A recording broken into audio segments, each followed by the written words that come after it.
Graphic design മലയാളത്തിൻ്റെ പുതിയൊരു എപ്പിസോഡിലേക്ക് എല്ലാവർക്കും വീണ്ടും സ്വാഗതം. കഴിഞ്ഞ എപ്പിസോഡിൽ നമ്മൾ ലാസോ ടൂൾ ഉപയോഗിച്ച് എങ്ങനെ ബാക്ക്ഗ്രൗണ്ട് റിമൂവ് ചെയ്യാമെന്നാണ് പഠിച്ചത്. ഈ അധ്യായത്തിൽ നമ്മൾ ബാക്ക്ഗ്രൗണ്ട് റിമൂവ് ചെയ്ത് വെച്ചിരിക്കുന്ന ഈ ഇമേജിന് എങ്ങനെ പെയിൻറ്റ് ബക്കറ്റ് ടൂൾ ഉപയോഗിച്ചും അതുപോലെ തന്നെ ഗ്രേഡിയൻ ടൂൾ ഉപയോഗിച്ചും ഒരു ബാക്ക്ഗ്രൗണ്ട് ഇതിനെ ക്രിയേറ്റ് ചെയ്യാമെന്നും അതുപോലെ തന്നെ നമ്മളെടുത്ത ഒരു പിക്ചർ അല്ലെങ്കിൽ നമ്മൾ ഉദ്ദേശിക്കുന്ന ഒരു ബാക്ക്ഗ്രൗണ്ട് ഇമേജായിട്ട് എങ്ങനെ ഇതിലേക്ക് ചേർക്കാമെന്നുമാണ് പറയുന്നത്. അപ്പോൾ നമുക്ക് ഡീറ്റെയിലേക്ക് പോകാം. ഇതാണ് നമ്മൾ കഴിഞ്ഞ തവണ കട്ട് ചെയ്ത് വെച്ചിരിക്കുന്ന ആ ഇമേജിലേക്ക് പെയിൻറ്റ് ബക്കറ്റ് ടൂൾ ഉപയോഗിച്ച് നമുക്കൊരു കളർ കൊടുക്കണം. അതിനായിട്ട് ടൂൾ ബാറിലെ പെയിൻറ്റ് ബക്കറ്റ് ടൂൾ സെലക്ട് ചെയ്യുക. അപ്പം ഇതാണ് പെയിൻറ്റ് ബക്കറ്റ് ടൂൾ. ഇത് സെലക്ട് ചെയ്യുക. അതിന് ശേഷം തൊട്ട് താഴെ കാണുന്ന ഈ കളറിൻ്റെ ഓപ്ഷൻ സെലക്ട് ചെയ്യുക. ഇവിടെ നിന്ന് ക്ലിക്ക് ചെയ്ത് കഴിയുമ്പോൾ നമുക്ക് വേണ്ട കളർ സെലക്ട് ചെയ്യാവുന്നതാണ്. അപ്പം ഞാനിവിടെ ഒരു ലൈറ്റ് ഗ്രീൻ കളർ സെലക്ട് ചെയ്തതിന് ശേഷം ഓക്കെ കൊടുക്കുന്നു. അതിന് ശേഷം നമ്മൾ പുതിയ ലെയർ എടുക്കണം. പുതിയ ലെയർ എടുക്കാനായിട്ട് ലെയർ പാലറ്റിൽ വന്നതിന് ശേഷം ഇവിടെ പ്ലസ് ക്ലിക്ക് ചെയ്ത് പുതിയ ലെയർ ഇവിടെ വരും.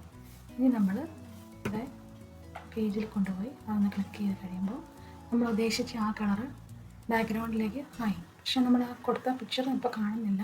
അത് കാണാത്തത് നമ്മുടെ ലെയർ ഒന്ന് സെറ്റ് ചെയ്യണം. അതുകൊണ്ടാണ്. അപ്പോൾ ലെയർ എങ്ങനെയാണ് ക്രമീകരിക്കുന്നതെന്ന് നോക്കാം. ലെയർ 0 നമ്മളുടെ ആ പെൺകുട്ടി നിൽക്കുന്നത്.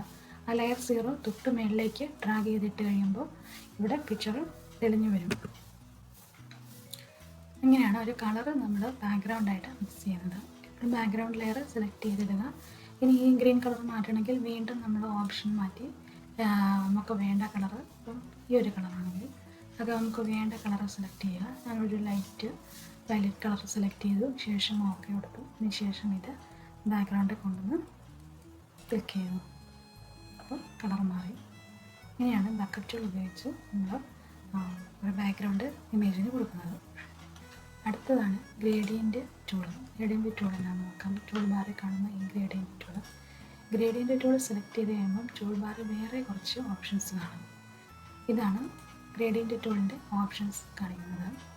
ഇത് കണ്ടോ, 1, 2, 3, 4 കളറുകളുടെ മിക്സാണ് ഗ്രേഡിയൻ്റ്. അപ്പം ഞാൻ ഈ ഗ്രേഡിയൻ്റ് സെലക്ട് ചെയ്തതിന് ശേഷം ഓക്കെ കൊടുക്കുന്നു. ഇവിടെ കൊണ്ടുവന്ന് പേജിൽ കൊണ്ടുവന്നതിന് ശേഷം ഡ്രാഗ് ചെയ്ത് നോക്കുന്നു. കണ്ടോ, നമ്മൾ സെലക്ട് ചെയ്ത ഗ്രേഡിയൻ്റ് ഇപ്പോൾ ഇവിടെ വന്നിട്ടുണ്ട്.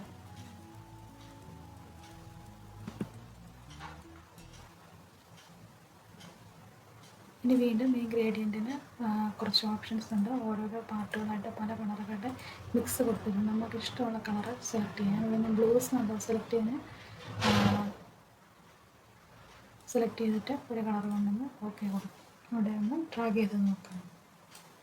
അപ്പോൾ കണ്ടോ, ബാക്ക്ഗ്രൗണ്ടിൽ വേറൊരു കളറ് മിക്സ് ആയിട്ടുണ്ട്.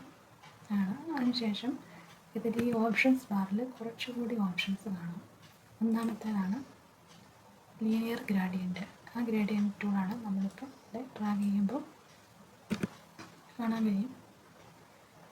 2 കളറുകളുടെ ഒരു മിക്സാണ്. ഇനി അടുത്ത് സെലക്ട് ചെയ്യുമ്പോൾ റാഡിക്കൽ എന്ന് പറയുമ്പോൾ ഒരു റൗണ്ടിൽ നിന്നും അടുത്ത കളറ് ഒരു റൗണ്ട് ഇതിൽ നിന്നും മറ്റൊരു കളറിലേക്ക് പ്രതിഫലിക്കുന്നതായിട്ട് കാണാൻ പറ്റും. ഇനി നമുക്ക് വേറൊരു കളറിൻ്റെ എടുത്ത് നോക്കാം.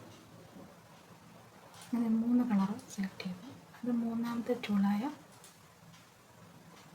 ആംഗിൾ ഗ്രേഡിയൻ്റ് ഞാൻ സെലക്ട് ചെയ്തു. ഇത് ഡ്രാഗ് ചെയ്ത് കഴിയുമ്പോൾ ഒരു ആംഗിളിൽ നിന്നും നമുക്ക് 2 കളറുകളുടെ മിക്സ് വരുന്നതായിട്ട് കാണാം. ഏത് കോർണറിൽ നിന്നും നേരെയോ സൈഡിലേക്കോ എങ്ങനെ ഡ്രാഗ് ചെയ്താലും നമുക്കൊരു ബാക്ക്ഗ്രൗണ്ട് ക്രിയേറ്റ് ചെയ്ത് വരുന്നതാണ്. അതിനുശേഷം വരുന്നതാണ് റിഫ്ലക്റ്റഡ് ഗ്രേഡിയൻ്റ്. അത് ഉപയോഗിച്ച് നമുക്ക് ഡ്രാഗ് ചെയ്ത് നോക്കാം. അത് 3 കളറുകളുടെ ഒരു മിക്സാണ് വരുന്നത്. അതിനുശേഷം വരുന്നതാണ് diamond gradient tool. Diamond gradient tool എന്ന് പറയുമ്പോൾ അതൊരു ഡയമണ്ട് ഷേപ്പ് അവിടെ ക്രിയേറ്റ് ചെയ്ത് നമ്മൾ കൊടുത്ത കളറുകളുടെ ഒരു ഡയമണ്ട് ഷേപ്പ് അവിടെ ക്രിയേറ്റ് ചെയ്ത് അത് നമ്മുടെ ബാക്ക്ഗ്രൗണ്ടിലേക്ക് വരുന്നതായിട്ട് കാണാൻ പറ്റും. അതാണ് ഡയമണ്ട് ഗ്രേഡിയൻ്റ് ടൂൾ. അപ്പം നമ്മളിതിനകത്ത് ഒരുപാട് ഓപ്ഷൻസും കളേഴ്സും ഒക്കെ ഉണ്ട്. അത് സെലക്ട് ചെയ്തിട്ട് ഓരോ കളറുകൾ മിക്സ് ചെയ്തിട്ട് പുതിയ കളറുകൾ മിക്സ് ചെയ്ത് ബാക്ക്ഗ്രൗണ്ട് കൊടുത്ത് പഠിക്കാം. അപ്പോൾ നമ്മൾ ഈ 2 ടൂളും പഠിച്ചു. ഇനി നമ്മുടെ കയ്യിലുള്ള ഒരു ബാക്ക്ഗ്രൗണ്ട് ഇതിലേക്ക് എങ്ങനെ ആഡ് ചെയ്യാമെന്ന് നോക്കാം. അതിനായിട്ട് നമ്മൾ ഈ ഗ്രേഡിയൻ്റ് മിക്സ് ചെയ്ത് ഈ ബാക്ക്ഗ്രൗണ്ട് ഞാൻ ഡിലീറ്റ് ചെയ്ത് കളയുന്നു. അതിനുശേഷം ഈ ബാക്ക്ഗ്രൗണ്ട് ഇവിടെ ഓപ്പൺ ചെയ്ത് ഞാനൊരു ബാക്ക്ഗ്രൗണ്ട് ഇമേജ് വെച്ചിട്ടുണ്ട്. ഇതാണത്. അത് നമ്മൾ ഈ മൂവ് ടൂൾ ഉപയോഗിച്ച് ഈ ബാക്ക്ഗ്രൗണ്ടിലേക്ക് വലിച്ച് ഡ്രാഗ് ചെയ്ത് ഇങ്ങോട്ടുണ്ട്.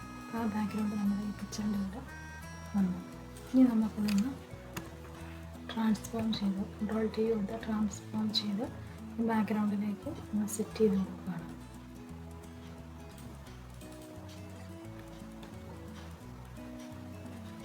അപ്പം നമ്മളിതിന് ശേഷം ഇവിടെ ലെയർ ഒന്ന് അഡ്ജസ്റ്റ് ചെയ്ത് കൊടുക്കണം.